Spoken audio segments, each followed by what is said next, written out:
বরুড়ায় প্রধানমন্ত্রী তারেক রহমানের আগমন উপলক্ষে লক্ষ্মীপুর বাজারে উচ্ছেদ অভিযান।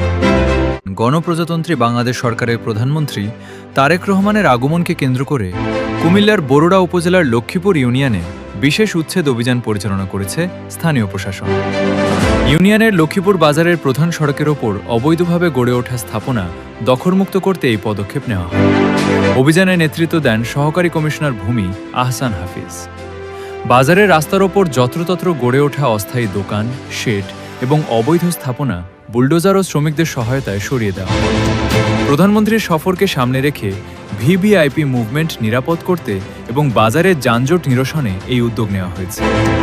অভিযান চলাকালে ইউনিয়ন পরিষদের প্রতিনিধি ও আইনশৃঙ্খলা রক্ষাকারী বাহিনীর সদস্যরা উপস্থিত ছিলেন। SN online TV, Barura.